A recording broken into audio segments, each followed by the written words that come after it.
What happens when a soul thirsting for truth discovers that faith and reason aren't enemies, but sisters, walking together towards God?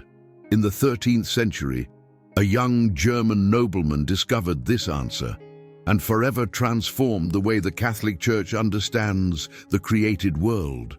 Saint Albert the Great, often called the Universal Doctor due to the sheer vastness of his wisdom, teaches us that studying the wonders of nature is like contemplating the footprints of the Creator.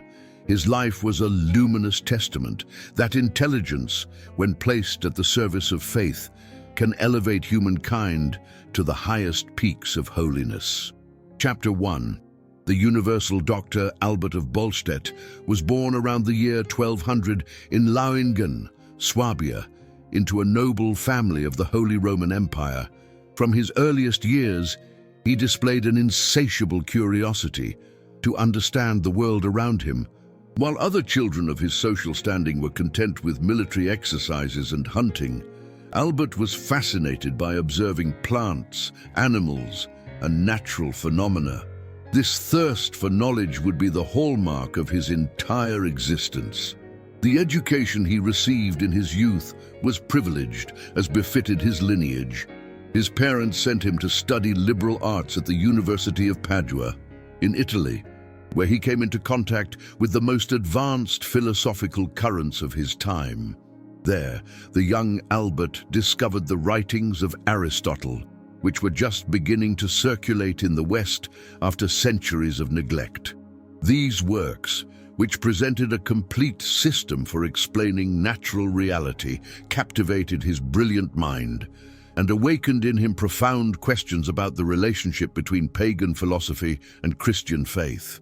But God had even greater plans for this young nobleman than just the accumulation of knowledge.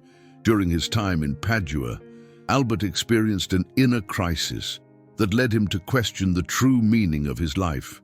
Family riches, prospects of a political or military career, everything the world could offer began to seem empty before the silent but insistent call he felt in his heart. Divine providence was preparing an encounter that would change his destiny forever. In those years, the order of preachers, founded just a few decades earlier by Saint Dominic, was conquering Europe with its proposal of evangelical life dedicated to the study and preaching of truth. The Dominican friars arrived in Padua, and their witness profoundly impacted Albert. These religious men didn't shy away from knowledge, but embraced it as an instrument to defend the faith and bring souls to Christ. In them, Albert found the perfect synthesis between his two great loves, the search for truth and service to God. The decision to enter the order of preachers was not easy for Albert. His family, who had placed great hopes in him as the continuator of the lineage and protector of family interests, vehemently opposed his religious vocation. However, strengthened by divine grace and the counsel of the friars, Albert renounced his inheritance and all the promises of the world to wear the black and white habit of the Dominicans. This act of total detachment would be the foundation upon which he would build his extraordinary life of holiness and wisdom. Chapter 2.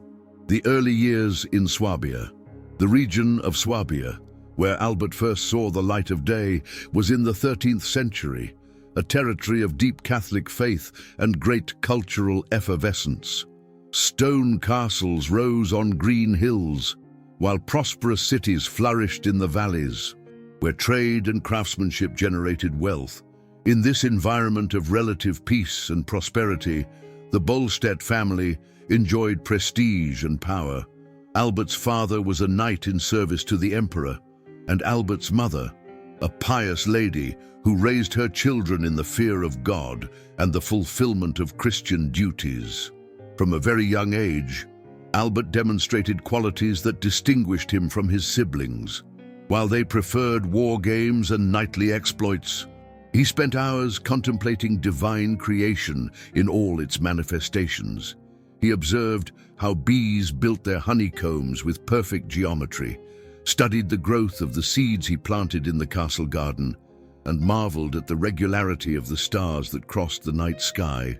For Albert, each creature was an open book, where the infinite wisdom of the Creator could be read. His mother, gifted with great spiritual sensitivity, soon noticed that God had placed a special gift in her son. She frequently took him to the parish church, where Albert learned to pray with devotion and to love the sacred mysteries of the faith. The stories of the saints, especially those who had dedicated their lives to the study of the Holy Scriptures and the Fathers of the Church, captivated him deeply. In his young heart, the desire began to germinate, to put his intelligence at the service of revealed truth. Albert's initial education was provided by local clergymen, who were amazed by the ease with which the young nobleman assimilated not only Latin grammar and rhetoric, but also the rudiments of philosophy and theology.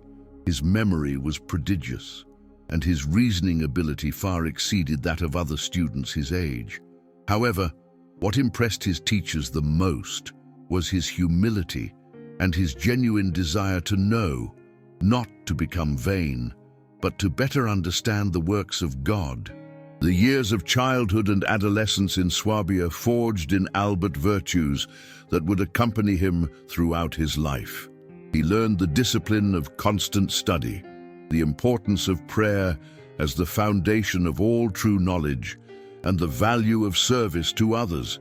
His family, although noble, practiced charity with the poor, and Albert participated in these works of mercy, understanding from a young age that true nobility lies not in blood, but in virtue. These solid foundations would prepare his soul for the great works that God had reserved for him. Chapter 3. The Encounter with the Dominicans. When Albert arrived in Padua to continue his higher education, the Italian city was a hotbed of ideas and intellectual disputes. Medieval universities were not quiet places of contemplation, but arenas where philosophical and theological truths were passionately debated.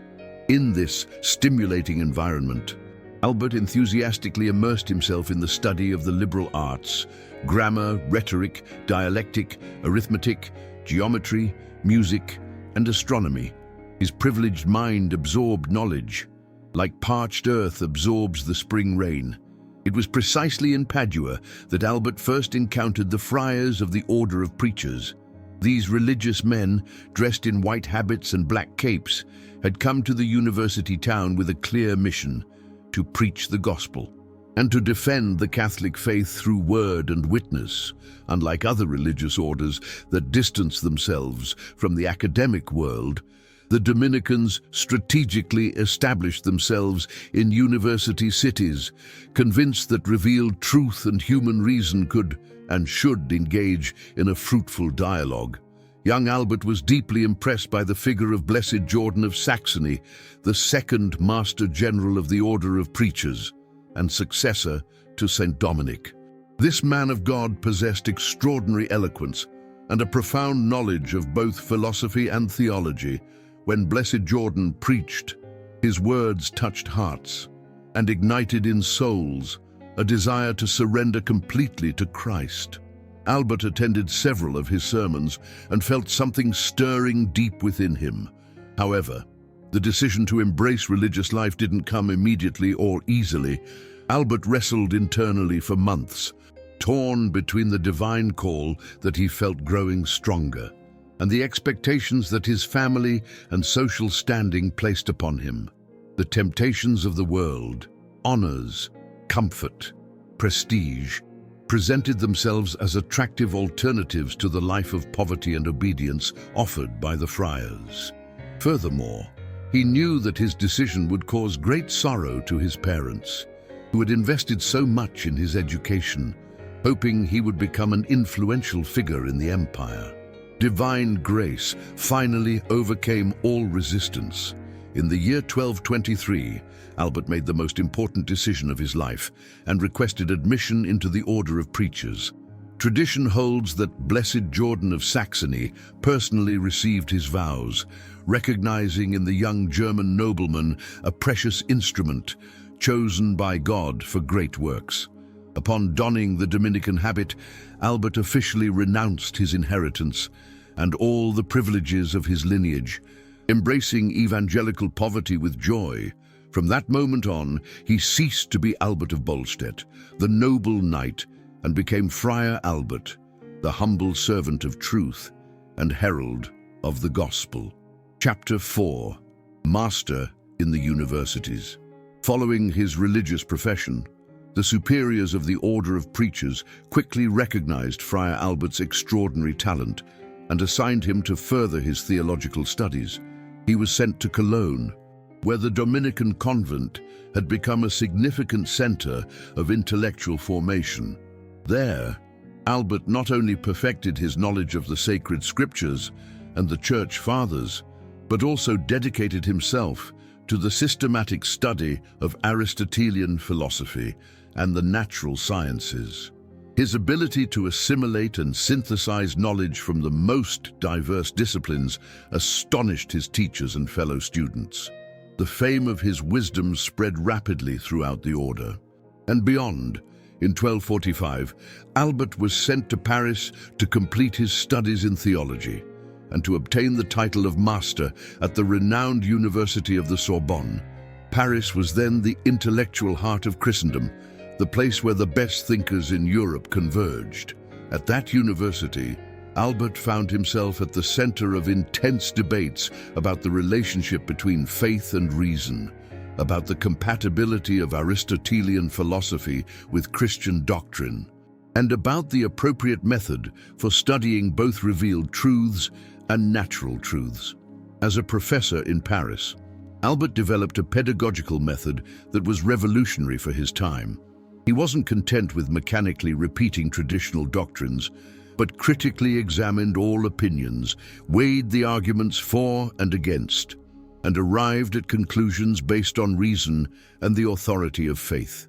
His classes attracted multitudes of students, not only because of the depth of his teaching, but also because of his ability to make the most complex subjects understandable. Albert had the gift of illuminating minds without obscuring them, of elevating spirits without confusing them.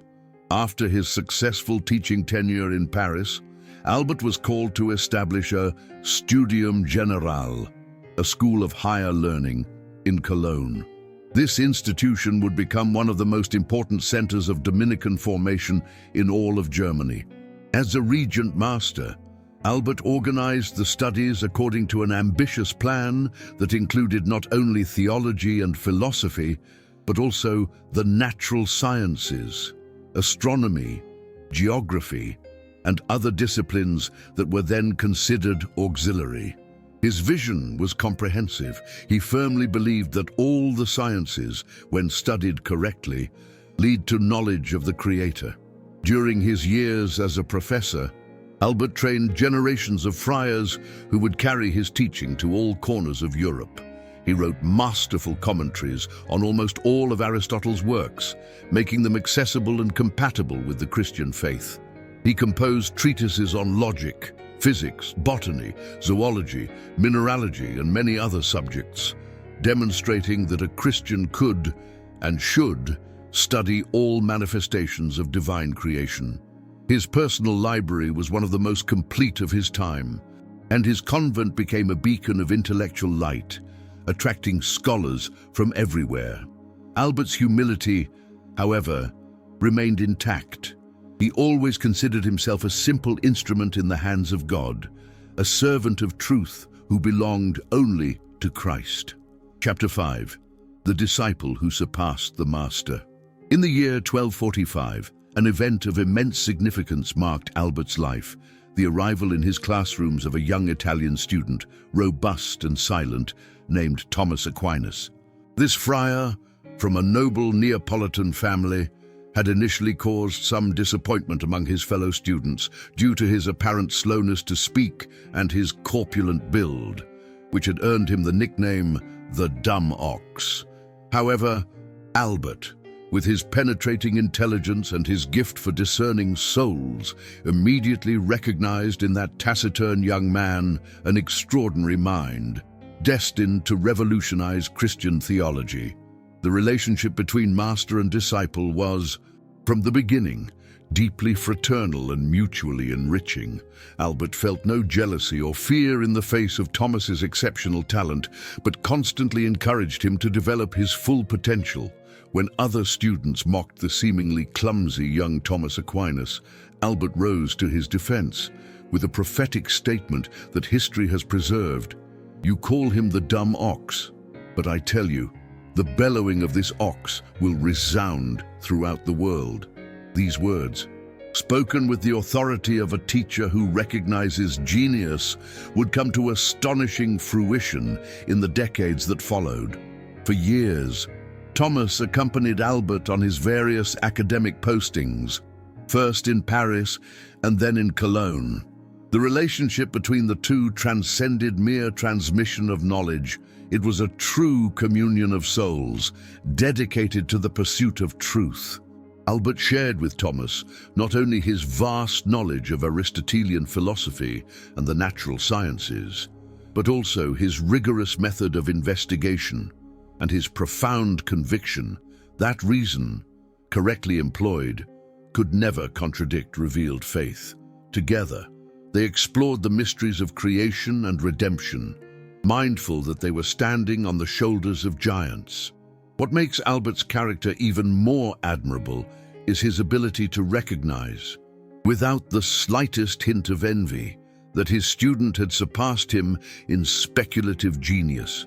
When Thomas began to produce his great theological works, particularly the Summa Theologiae, Albert was one of his most ardent defenders. After Thomas's premature death in 1274, when some tried to condemn certain propositions of his teaching, Albert, already elderly and weakened, traveled to Paris to defend the memory and doctrine of his beloved disciple. This act of loyalty and humility reveals the greatness of Albert's soul, better than all his scientific treatises. The history of the Catholic Church honors these two Dominicans as fundamental pillars of scholastic theology. If Thomas Aquinas is considered the angelic doctor for the almost supernatural clarity of his thought, Albert is called the universal doctor for the encyclopedic breadth of his knowledge. Together, teacher and disciple built the intellectual edifice that would allow the Church to engage with the culture of their time. Without renouncing the integrity of the faith, their combined legacy demonstrates that true Christian wisdom does not fear human intelligence, but welcomes and perfects it, leading it to its fullness in the knowledge and love of God. Chapter 6. Science in the Service of God. Albert the Great was, without a doubt, one of the most universal minds that the Middle Ages produced. His intellectual curiosity knew no bounds, and his method of investigation anticipated by several centuries what would later be called the scientific method. While many of his contemporaries considered the study of nature a distraction from eternal truths, Albert profoundly understood that observing, classifying, and explaining natural phenomena was a legitimate and noble way to praise the Creator. For him, each creature was like a word in the vocabulary with which God had written the great book of creation, a testament to His glory. His treatises on the natural sciences cover an astonishing variety of topics. He wrote extensively on botany, describing hundreds of plants with a precision that amazes even modern scientists. He was not content with repeating what he had read in ancient books, but personally went out into the field to observe the plants in their natural habitat, carefully noting their characteristics, their geographic distribution, and their properties. Similarly, he studied animals, from the tiniest insects to the largest mammals, always with the wonder of one who discovers in each creature a glimpse of divine wisdom, a spark of the Almighty's genius. Mineralogy and chemistry, or alchemy, as it was then called, also captured his attention. Albert investigated the properties of metals and precious stones, carefully distinguishing between verifiable observations and fantastical legends. His treatise on minerals is considered a pioneering work that separated the rational study of nature from the superstitions that prevailed in his time. Although some contemporaries accused him of practicing occult arts because of his experiments, Albert always maintained that true natural knowledge glorified God and unmasked the deceptions of the devil, revealing the truth hidden within God's creation. In astronomy and geography, Albert also left significant contributions. He studied the movements of the stars, not for superstitious astrological purposes, but to better understand the order that God had imposed on the cosmos. He wrote about the different regions of the earth, describing climates, customs, and natural phenomena based both on his readings and on the testimonies of reliable travelers. His vision of the universe was that of a perfectly ordered organism, where each element occupied its place designated by divine providence, and where natural laws were the expression of God's creative will, a symphony of order conducted by the divine hand. What distinguishes Albert from a mere collector of data is his ability to integrate all this knowledge into a coherent theological vision. For him, natural science and theology were not separate domains, but complementary aspects of a single pursuit of truth. He firmly believed that God revealed himself in two ways, through the sacred scriptures and through the book of nature. Both revelations came from the same divine source, and therefore could not contradict each other. This conviction led him to dedicate his entire life to the rigorous study of both revealed and natural truths, demonstrating that faith and reason, far from being enemies, are twin wings that lift man towards God, guiding humanity to a deeper understanding of the Almighty. Chapter 7. Bishop and Peacemaker. In 1260, when Albert was at the height of his intellectual and spiritual maturity, Pope Alexander IV made a decision that would temporarily alter the course of his life. He appointed him Bishop of Regensburg, an important diocese in Bavaria that was going through a serious crisis. The episcopal see had remained vacant for years due to political and administrative conflicts, and the spiritual and material situation of the diocese was deplorable. The Pope knew that he needed a man of exceptional virtue, wisdom, and organizational capacity to restore order, and Albert was the obvious choice. The news of the appointment caused mixed feelings in Albert's heart. On the one hand, his genuine humility made him feel unworthy of such a high honor and responsibility. He considered himself simply a studying friar, more comfortable among books and manuscripts than in the intricate affairs of ecclesiastical government. On the other hand, his religious obedience and his love for the Church did not allow him to reject a call that came from the Vicar of Christ. He accepted this new challenge, knowing it was God's will. After much prayer and consultation with his brothers in the order, Albert accepted the episcopal mitre as a cross he had to bear for the love of Christ and his Church. As Bishop of Regensburg, Albert demonstrated that holiness and wisdom are not abstract virtues, but are made concrete in specific actions of service and charity. He found a diocese impoverished materially and spiritually. Many churches were in ruins, the clergy were poorly trained and demoralized, and the faithful had lost fervor in the practice of their faith. With patience and determination, Albert dedicated himself to personally visiting all the parishes of his extensive diocese. Despite his advanced age and the difficulties of travel, he traveled the mountainous roads of Bavaria, often on foot, following the example of evangelical poverty that he had professed as a Dominican, a true servant of God. His work as bishop was not limited to ecclesiastical administration. Albert was also an authentic shepherd of souls.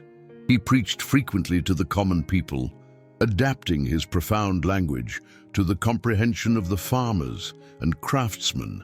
He celebrated the liturgy with great devotion, being a living model of how the Eucharistic sacrifice must be the center of Christian life. He reformed seminaries to improve the formation of the clergy, insisting that priests should be not only holy, but also educated, to be able to teach the faith correctly. His personal example of austerity and charity won the respect and affection of all, nobles and the poor alike. However, after just 3 years as bishop, Albert asked the Pope to be relieved of his position. He did not do it out of weariness or cowardice, but because he felt that his true vocation was in teaching and in producing theological and scientific works that could serve the universal church. Pope Urban IV, recognizing the legitimacy of this request and the good that Albert could do, by returning to his intellectual work, agreed to his request. Albert left the Diocese of Regensburg in infinitely better conditions than he had found it, having faithfully fulfilled the mission entrusted to him. This episode of his life demonstrates that true obedience does not consist in clinging to positions, but in being available to serve God in what he asks and in the time that he determines. Chapter 8. Defender of the Faith. Throughout his life, St. Albert the Great was not only a researcher locked in his study or a professor concentrated in his university chairs, he was also a courageous defender of the Catholic faith against the doctrinal errors that threatened the Church. In the turbulent 13th century, his intellectual authority and his reputation for holiness made him an obligatory reference in the theological controversies of his time, and the popes frequently turned to his advice and to his direct intervention in matters of maximum importance. For orthodoxy, one of the main challenges that Albert faced was the resurgence of dualistic heresies that denied the goodness of material creation and of the human body. The Cathars and Albigenses, who had gained numerous followers, especially in the south of France, preached a doctrine that rejected the Old Testament, despised the sacraments, and denied the real incarnation of the divine word. Albert combated these errors not only through theological refutation, but also showing how natural philosophy and the study of creation revealed the intrinsic goodness of all things created by God. For him, affirming that matter was intrinsically evil constituted a blasphemy against the Creator. Another important front in which Albert battled was the defense of scholastic theology and of the legitimate use of Aristotelian philosophy. In the study of revealed truths, some conservative theologians, especially among the Franciscans, viewed with suspicion the growing influence of Aristotle in Christian universities. They feared that the philosophical categories of the pagan Stagirite would contaminate the purity of the faith. Albert dedicated enormous efforts to demonstrate that philosophy, correctly understood, was a valuable instrument to deepen in the revealed mysteries and to present the faith in a rational way to unbelievers and to heretics. Albert's participation in councils and ecclesiastical assemblies was frequent and significant. Although he did not personally attend the Council of Lyon in 1274, due to his advanced age, his teachings deeply influenced the conciliar deliberations. When complex theological disputes arose, bishops and cardinals consulted his works or requested his direct opinion. His ability to distinguish the essential from the accessory, to point out the legitimate limits of theological speculation, and to propose solutions that safeguarded both the revealed truth and the legitimate demands of reason, made him a respected arbiter by all currents of thought within the Church. The way in which Albert defended the faith deserves special attention.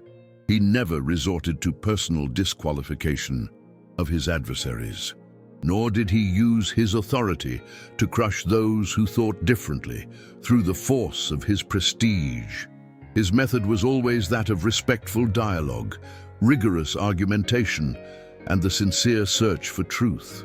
Even when he combated serious errors, he did so with charity, clearly distinguishing between the error that had to be refuted and the person who erred, who should be loved and fraternally corrected. This spirit of Albert, which combined doctrinal firmness with evangelical meekness, is a perennial model for all those who have the mission to teach and defend the Catholic faith. Chapter 9. Marian Devotion. Among all the facets of the rich spirituality of Saint Albert the Great, his tender and profound devotion to the Blessed Virgin Mary occupies a preeminent place. From his youth in Swabia, where he learned to pray the Holy Rosary and to consecrate his studies under the protection of the Mother of God, to his last days, when his memory faltered, but he retained intact the memory of the glories of Mary. The love for the Virgin was the golden thread that ran through his entire existence. Albert understood that one cannot be a true theologian or an authentic Christian sage without first being a devoted son of Mary. The Dominican tradition, inherited from Saint Dominic, placed Marian devotion at the center of the spiritual life of the preaching friars. Albert embraced this inheritance with enthusiasm and enriched it with his own theological contributions. He wrote extensively about the privileges of Mary, defending with philosophical and theological arguments her Immaculate Conception long before this dogma was officially defined by the Church. For Albert, it was logical and necessary that the one chosen to be the Mother of God would have been preserved from all stain of sin from the very first moment of her conception. His Marian writings reveal not only theological depth, but also a filial tenderness. Albert meditated tirelessly on the mysteries of Mary's life: her birth from righteous parents, her presentation in the temple, her perpetual virginity, her divine motherhood, her participation in her Son's passion, her glorious assumption into heaven. Each of these mysteries was for him an inexhaustible source of contemplation and teaching. He encouraged his students not to settle for a merely intellectual understanding of Mary, but to cultivate a personal and affectionate relationship with her, like children who confidently turn to their Heavenly Mother. The practice of the Holy Rosary occupied a special place in Albert's prayer life. Tradition holds that even amidst his many academic and pastoral duties, he never failed to pray the entire Rosary daily, meditating on the mysteries of the lives of Christ and Mary. This simple prayer, accessible to both the wise and the unlearned, was for him the perfect compendium of the entire Gospel. He fervently recommended the recitation of the Rosary to all the faithful, assuring them that whoever devoutly prayed the Rosary each day would receive extraordinary graces of conversion and sanctification. Albert also played an active role in spreading devotion to Our Lady in the Germanic lands. He promoted the construction of Marian chapels, encouraged pilgrimages to sanctuaries dedicated to the Virgin, and composed hymns and prayers in honor of Mary that were sung in liturgies. For him, honoring Mary was not an optional or secondary devotion, but an essential part of the Christian life. He taught that all honor given to Mary redounds to the glory of Christ, for she is the safest, fastest, and sweetest path to reach the heart of her Son. This Marian conviction of Albert profoundly influenced the spirituality of the Dominican order and the entire Church, leaving a legacy that endures to this day. Chapter 10. The Wise Man's Final Years. When Albert surpassed 80 years of age, his body began to show obvious signs of the passage of time, and the fatigue accumulated during decades of intense intellectual and apostolic activity. However, his spirit remained young, and his desire to serve the Church continued to burn with the same intensity. The superiors of the order, aware of his physical fragility, but also of his invaluable experience, assigned him permanent residence in the convent of Cologne, where he had taught so many years before. There, surrounded by the affection of his Dominican brothers and the veneration of the faithful, Albert would spend the last years of his earthly pilgrimage. Despite his advanced age, Albert did not completely retire from intellectual activity. He continued to revise and correct his numerous works, knowing that these writings would outlive his mortal person and continue to teach future generations. He received visitors who came from distant lands to consult him on theological, philosophical, or scientific matters. His convent became a place of pilgrimage for scholars and devotees who wished to personally meet the celebrated universal doctor and receive his blessing. Albert attended to them all with patience and humility, considering himself simply an old friar at the service of truth. During these final years, Albert experienced the pain of seeing loved ones depart before him. The death of St. Thomas Aquinas in 1274 plunged him into deep sorrow. When he received the news of his beloved disciples' passing, Albert wept bitterly, not only for the personal affection that bound them together, but for the loss that the premature departure of whom he considered the most brilliant theological mind of his time meant for the Church. The elderly teacher consoled himself by thinking that Thomas, after having contemplated the divine mysteries in this land with the eyes of faith and reason, now contemplated them face to face in the beatific vision. The last 2 years of Albert's life were marked by a progressive loss of memory. The man who had possessed one of the most prodigious minds of his era began to forget names, dates, and concepts that he had once handled with astonishing ease. However, there is something profoundly moving in this twilight. While his intellectual memory weakened, his memory of the heart remained intact. He perfectly remembered the prayers learned in his childhood, the fundamental truths of the faith, and above all, he retained an indelible love for Christ crucified and the Blessed Virgin Mary. This selectivity of memory showed what the true treasures of his soul were. On November 15, 1280, in his convent in Cologne, Albert peacefully surrendered his soul to God. He was approximately 80 years old, of which he had dedicated more than 50 to the service of the order of preachers. His death caused profound shock throughout Europe. Multitudes came to venerate his mortal remains, and graces and favors obtained through his intercession were soon reported. The Dominican friars, his disciples, the university professors, and the common people mourned the departure of one who had been not only an intellectual genius, but above all, a holy man who had lived the gospel with admirable coherence. Albert had completed his earthly race, but his influence and his example were only beginning to unfold all their fruitfulness in the history of the Church. Chapter 11. Patron Saint of Scientists. After his death, popular veneration for Albert the Great only grew with the passage of centuries.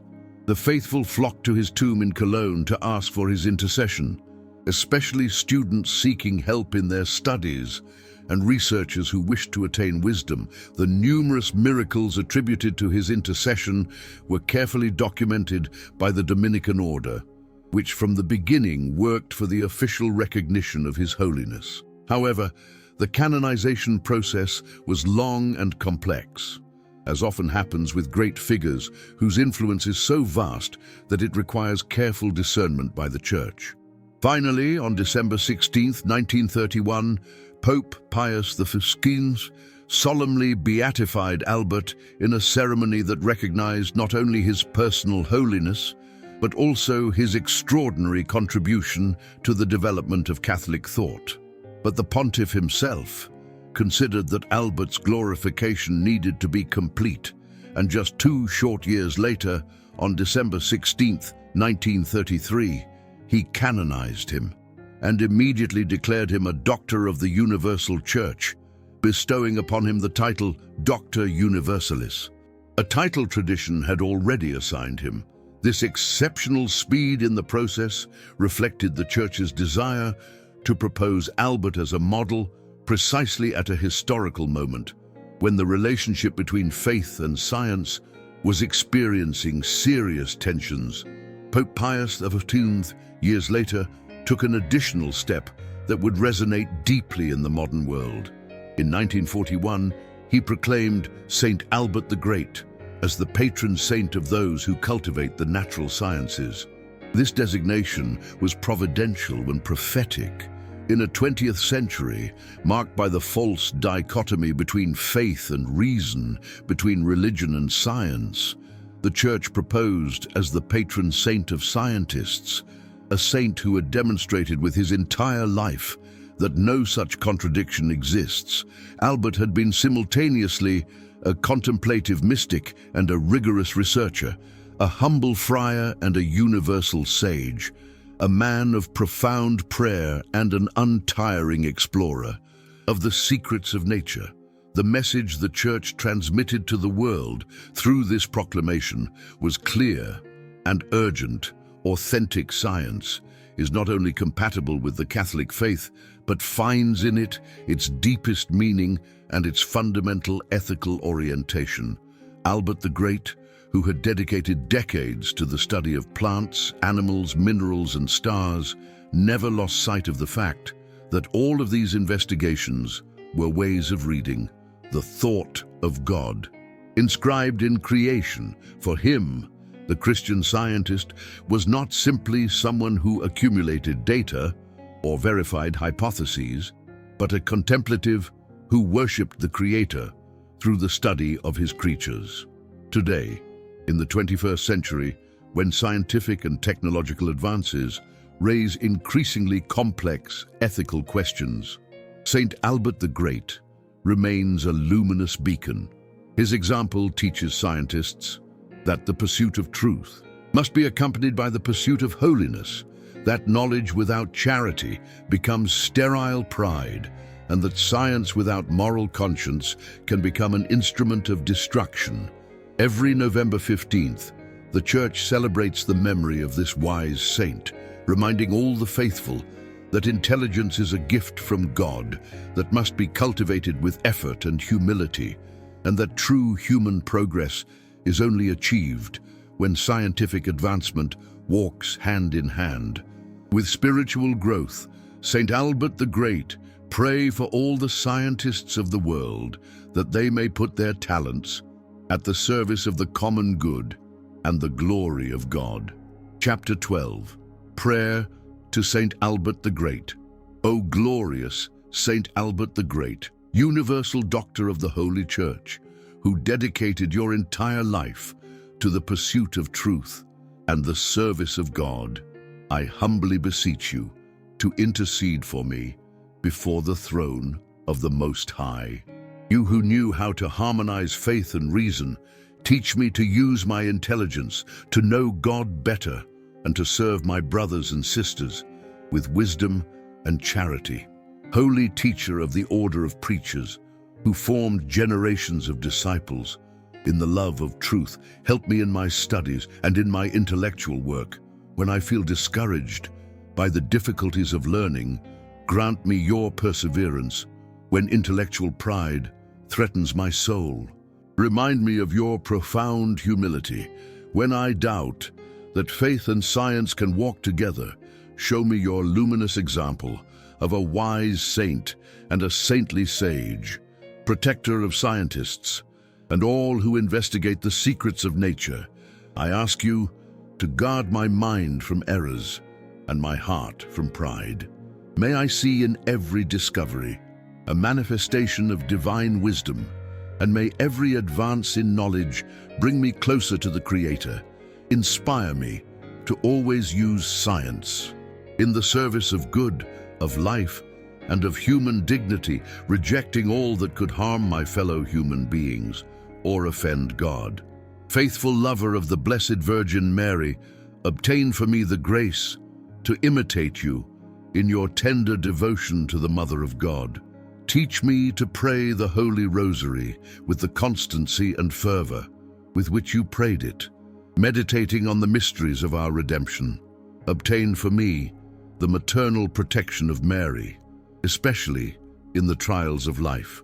And in the hour of my death, humble servant of the Church who accepted with obedience the episcopal mitre and knew how to renounce it, when God called you to another mission, give me docility to the Holy Spirit, to faithfully fulfill the divine will in my life.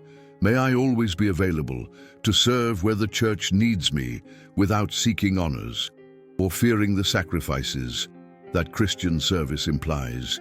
O great saint, who in your old age preserved your faith intact while your memory weakened, prepare my soul for the hour of my death.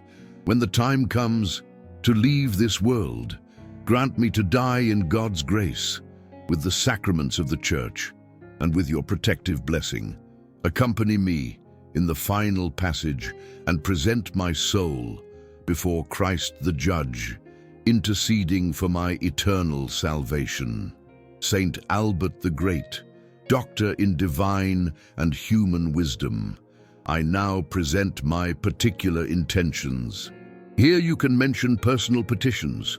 You who experienced the goodness of God throughout your life, present my needs to Him with the confidence of a child who turns to his heavenly Father. Glorious Saint, may your example inspire the new generations of Christians to not fear knowledge, but to embrace it with sanctified passion.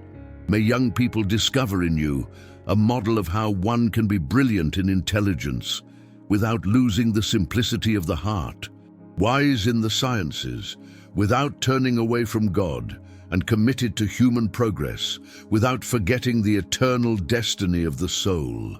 I ask you finally, Saint Albert, to obtain for the Church and for the world holy and wise vocations like yours, men and women who put their intelligence at the service of the gospel, who are not ashamed of their faith in the face of the intellectual challenges of each era, and who know how to show the world that in Christ are all the treasures of wisdom and of science. Amen.